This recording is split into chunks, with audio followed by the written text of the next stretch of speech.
Matthew Henry's Commentary on the Whole Bible. An exposition, with practical observations, of the book of the prophet Jeremiah. Chapter 8. The prophet proceeds, in this chapter, both to magnify and to justify the destruction that God was bringing upon this people, to show how grievous it would be and yet how righteous. 1. He represents the judgments coming as so very terrible that death should appear so as most to be dreaded, and yet should be desired, verses 1-3. 2. He aggravates the wretched stupidity and willfulness of this people, as that which brought this ruin upon them, verses 4-12. 3. He describes the great confusion and consternation that the whole land should be in upon the alarm of it, verses 13-17. 4. The prophet is himself deeply affected with it, and lays it very much to heart, verses 18-22. Jeremiah 8 verses 1-3. These verses might fitly have been joined to the close of the foregoing chapter, as giving a further description of the dreadful desolation which the army of the Chaldeans should make in the land. It shall strangely alter the property of death itself, and for the worse too. 1. Death shall not now be, as it always used to be, the repose of the dead. When Job makes his court to the grave, it is in hope of this, that there he shall rest with kings and counselors of the earth. But now the ashes of the dead, even of kings and princes, shall be disturbed, and their bones scattered at the grave's mouth. Psalm 141 verse 7. It was threatened in the close of the former chapter that the slain should be unburied, that might be through neglect, and was not so strange. But here we find the graves of those that were buried industriously and maliciously opened by the victorious enemy, who either for covetousness, hoping to find treasure in the graves, or for spite to the nation and in a rage against it, brought out the bones of the kings of Judah and the princes. The dignity of their sepulchres could not secure them, nay, did the more expose them to be rifled, but it was base and barbarous thus to trample upon royal dust. We will hope that the bones of good Josiah were not disturbed, because he piously protected the bones of the man of God when he burnt the bones of the idolatrous priests. 2 Kings 23 verse 18. The bones of the priests and prophets too were digged up and thrown about. Some think the false prophets and the idol priests, God putting this mark of ignominy upon them, but, if they were God's prophets and his priests, it is what the psalmist complains of as the fruit of the outrage of the enemies, Psalm 79 verses 1-2. Nay, those of the spiteful Chaldeans that could not reach to violate the sepulchres of princes and priests would rather play at small game than sit out, and therefore pulled the bones of the ordinary inhabitants of Jerusalem out of their graves. The barbarous nations were sometimes guilty of these absurd and inhuman triumphs over those they had conquered, and God permitted it here, for a mark of his displeasure against the generation of his wrath, and for terror to those that survived. The bones, being dug out of the graves, were spread abroad upon the face of the earth in contempt, and to make the reproach the more spreading and lasting. They spread them to be dried that they might carry them about in triumph, or might make fuel of them, or make some superstitious use of them. They shall be spread before the sun, for they shall not be ashamed openly to avow the fact at noonday, and before the moon and stars, even all the host of heaven, whom they have made idols of. Verse 2. From the mention of the sun, moon, and stars, which should be the unconcerned spectators of this tragedy, the prophet takes occasion to show how they had idolized them, and paid those respects to them which they should have paid to God only, that it might be observed how little they got by worshipping the creature, for the creatures they worshipped when they were in distress saw it, but regarded it not, nor gave them any relief, but were rather pleased to see those abused in being vilified by whom they had been abused in being deified.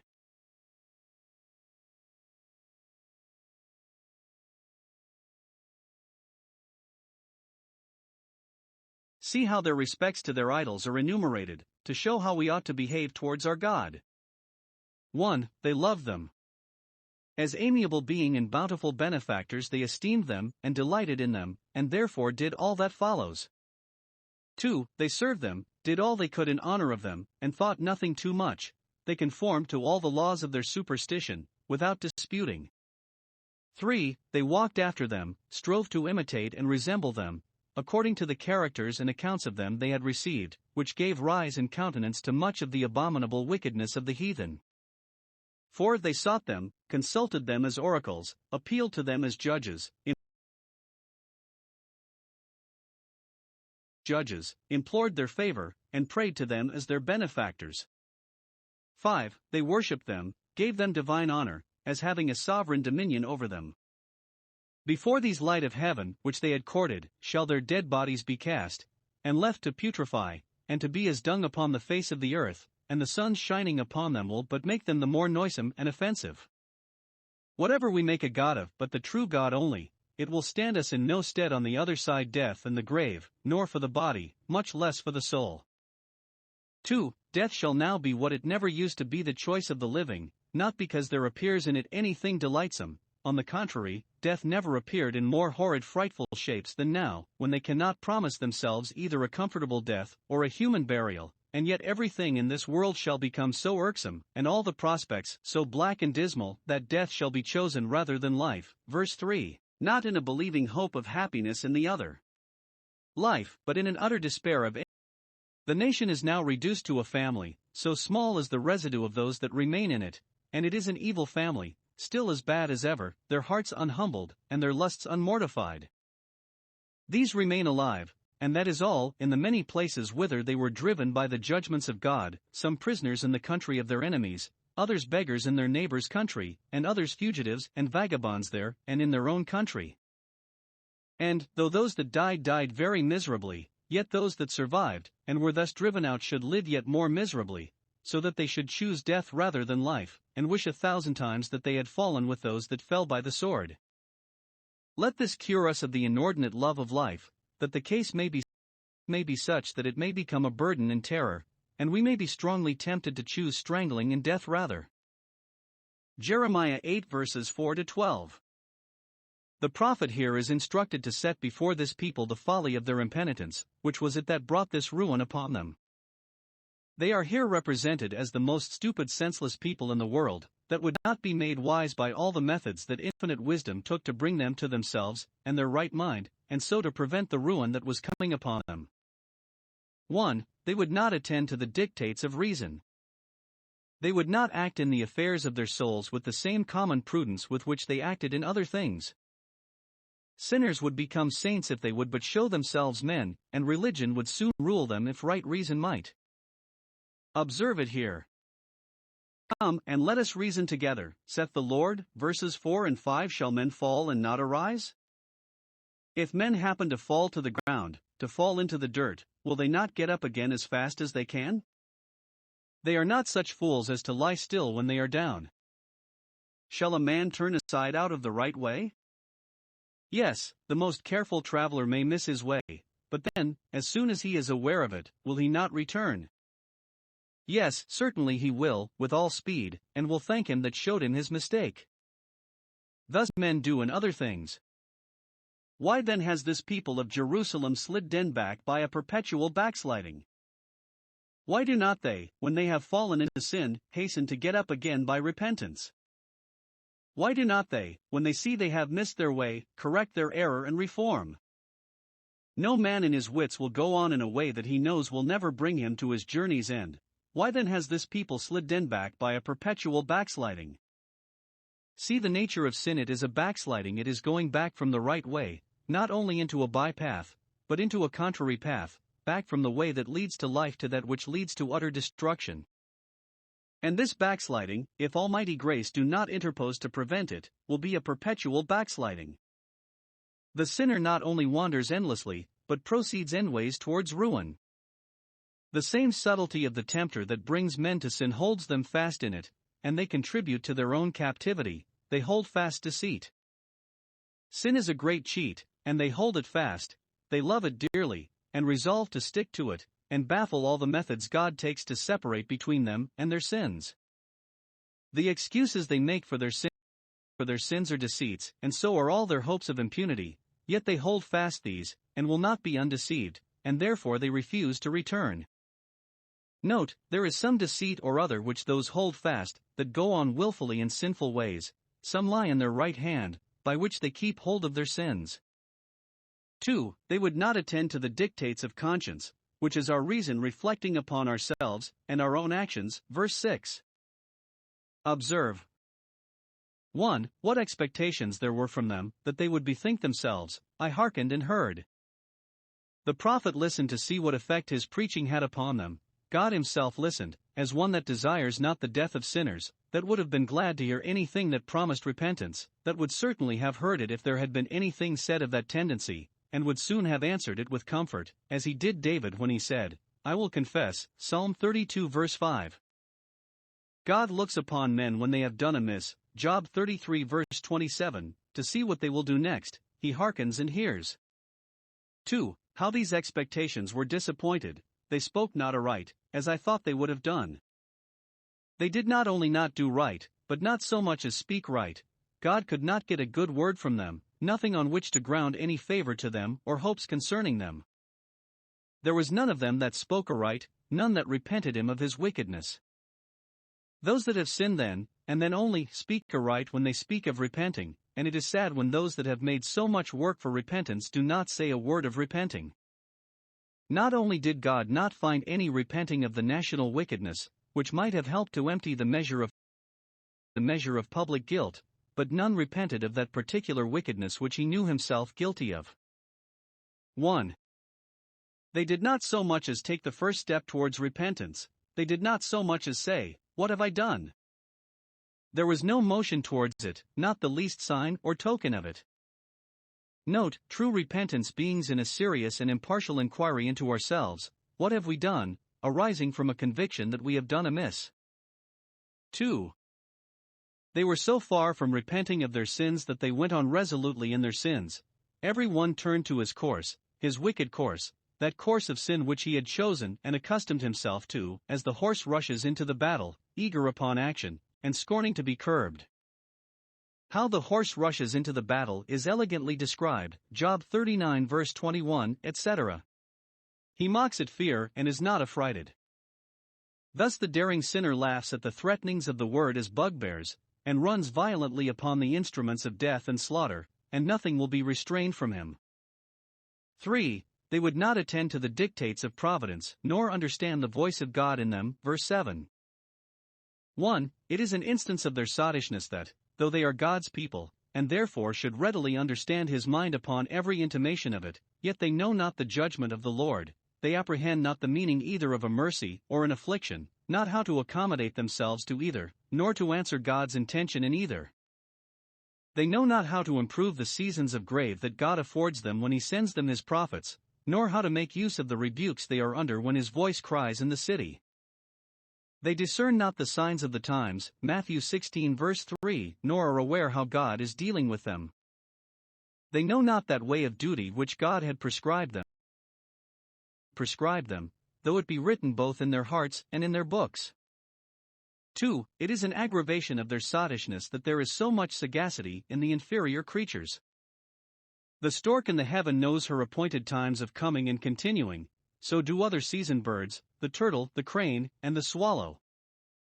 These by a natural instinct change their quarters, as the temper of the air alters. They come when the spring comes, and go, we know not whither, when the winter approaches, probably into warmer climates, as some birds come with winter and go when that is over. 4. They would not attend to the dictates of the written word. They say, we are wise, but how can they say so? Verse 8. With what face can they pretend to anything of wisdom, when they do not understand themselves so well as the brute creatures? Why, truly, they think they are wise because the law of the Lord is with them, the book of the law, and the interpreters of it, and their neighbors, for the same reason, conclude they are wise, Deuteronomy 4 verse 6. But their pretensions are groundless for all this. Lo, certainly in vain made he it. Surely never any people had Bibles to so little purpose as they have. They might as well have been without the law, unless they had made a better use of it.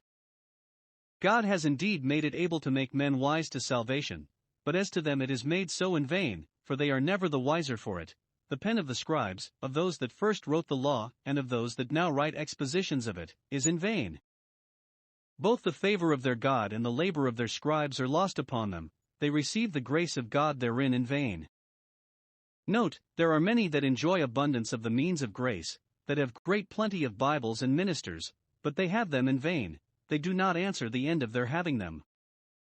But it might be said, they have some wise men among them, to whom the law and the pen of the scribes are not in vain.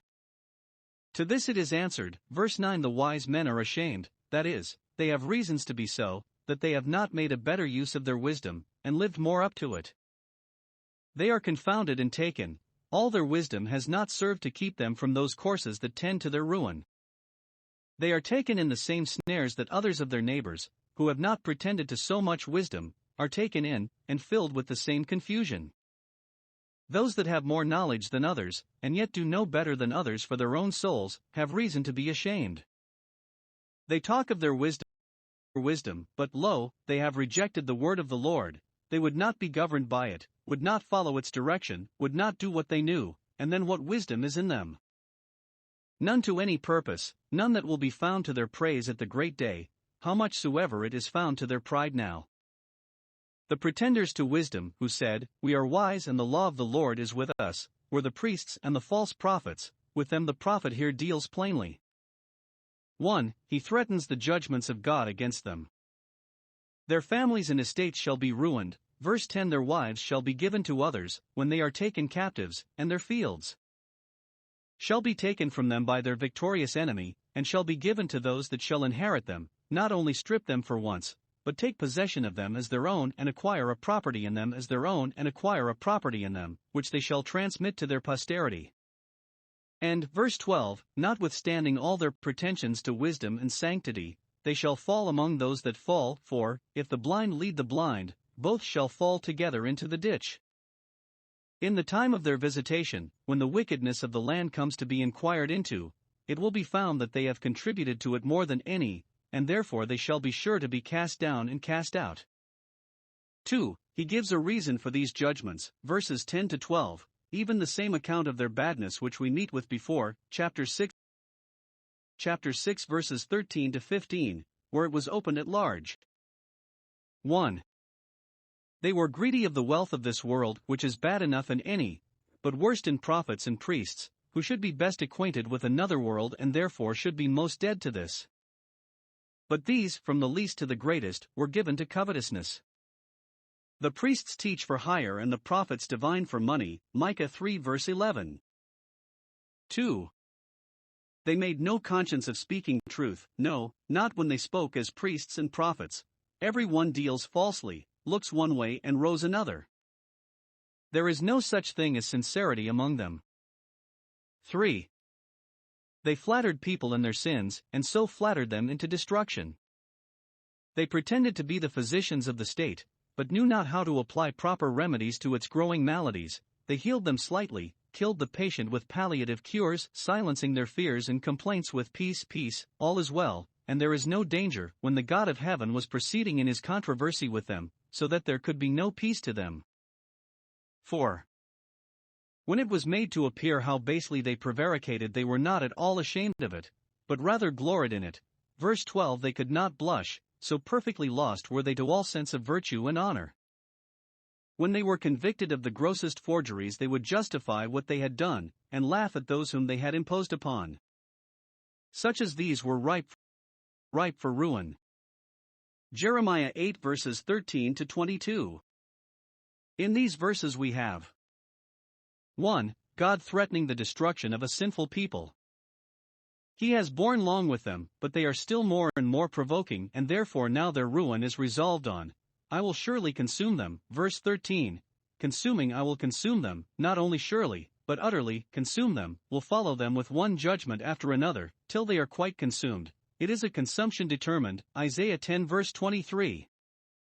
1. They shall be quite stripped of all their comforts. Verse 13, there shall be no grapes on the vine. Some understand this as intimating their sin. God came looking for grapes from this vineyard, seeking fruit upon this fig tree, but he found none, as Isaiah 5 verse 2, Luke 13 verse 6, nay, they had not so much as leaves, Matthew 21 verse 19.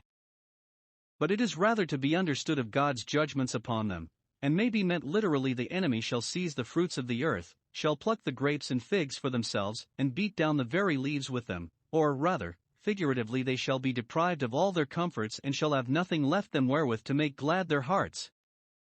It is expounded in the last clause, the things that I have given them shall pass away from them. Note, God's gifts are upon condition, and revocable upon non-performance of the condition. Mercies abused are forfeited, and it is just with God to take the forfeiture. 2. They shall be set upon by all manner of grievances, and surrounded with calamities. Verse 17, I will send serpents among you, the Chaldean army, fiery serpents, flying serpents, cockatrices, these shall bite them with their venomous teeth, give them wounds that shall be mortal, and they shall not be charmed, as some serpents used to be, with music. These are serpents of another nature, that are not so wrought upon, or they are as the deaf adder, that stops her ear, and will not hear the voice of the charmer. The enemies are so intent upon making slaughter, that it will be to no purpose to accost them gently, or offer anything to pacify them, or mollify them, or to bring them to a better temper. No peace with God, therefore none with them. 2. The people sinking into despair under the pressure of those calamities. Those that were void of fear, when the trouble was at a distance, and set it at defiance, are void of hope now that it breaks in upon them, and have no heart either to make head against it or to bear up under it. Verse 14. They cannot think themselves safe in the open villages. Why do we sit still here? Let us assemble, and go into a body into the defenced cities.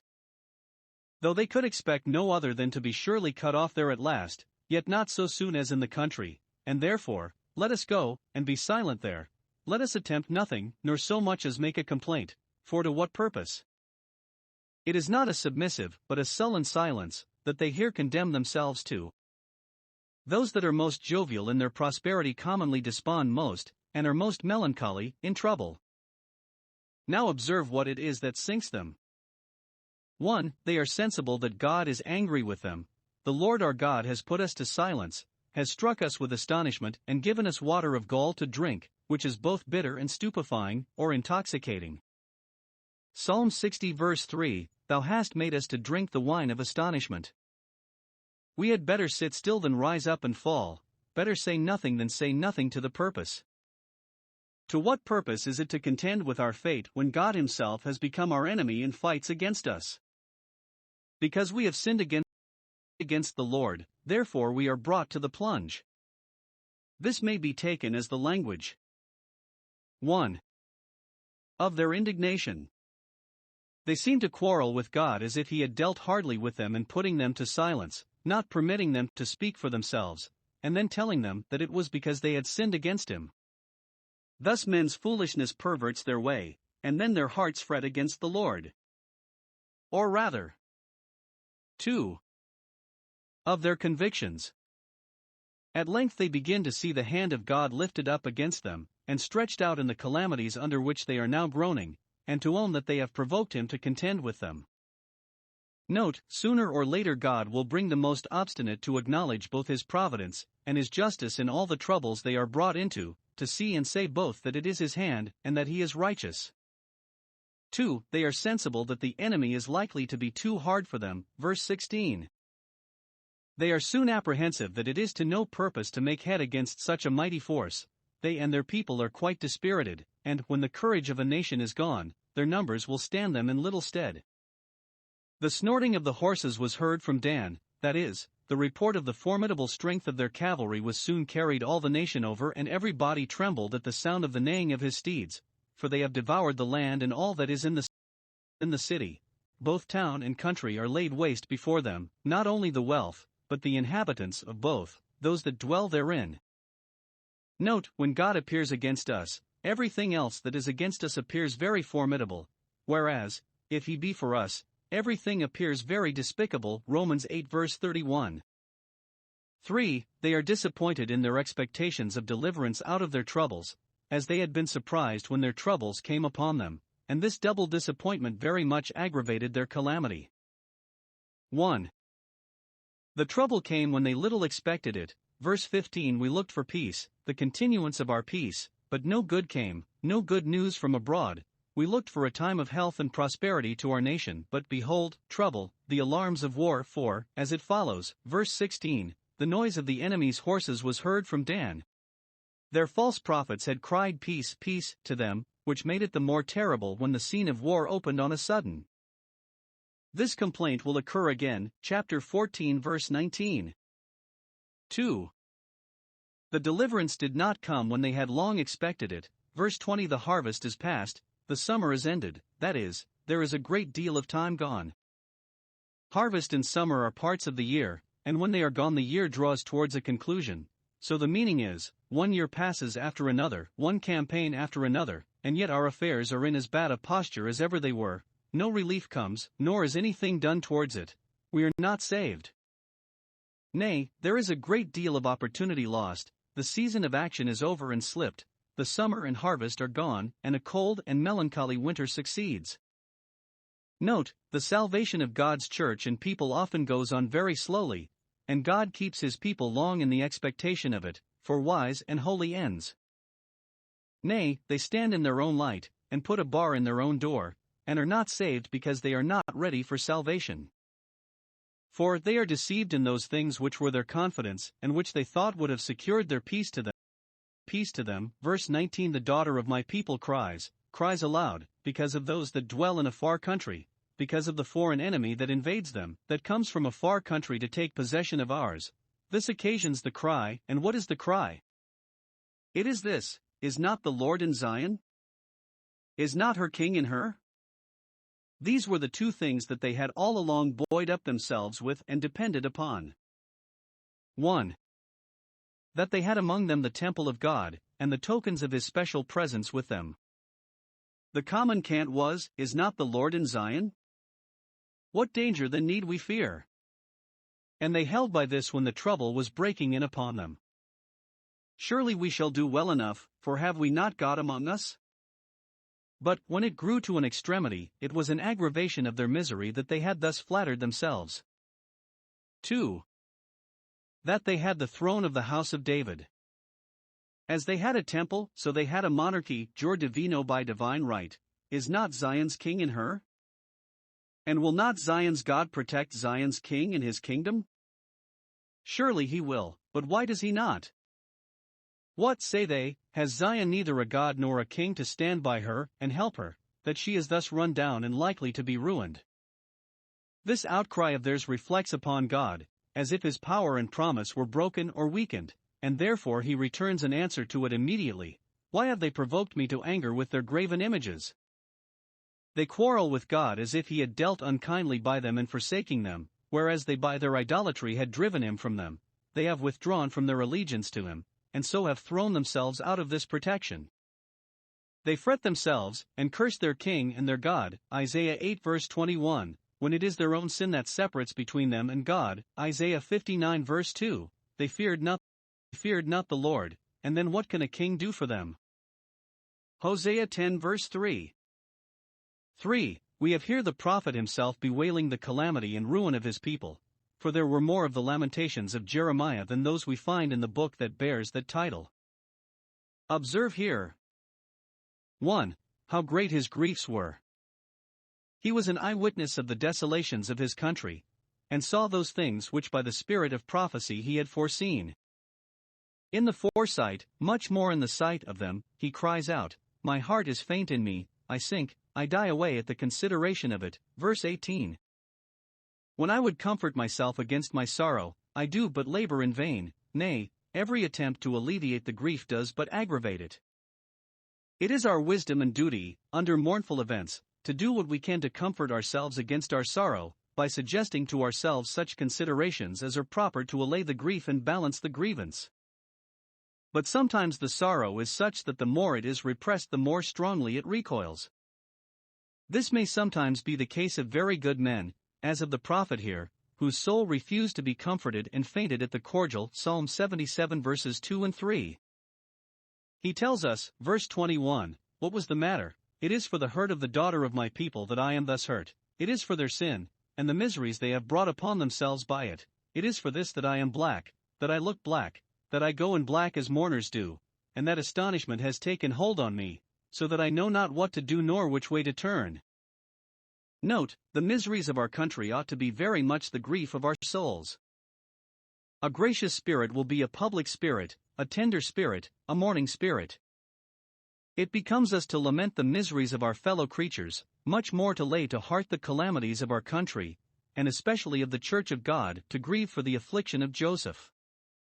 Jeremiah had prophesied the destruction of Jerusalem, and, though the truth of his prophecy was questioned, yet he did not rejoice in the proof of the truth of his prophecy was questioned, yet he did not rejoice in the proof of the truth of it by the accomplishment of it, preferring the welfare of his country before his own reputation.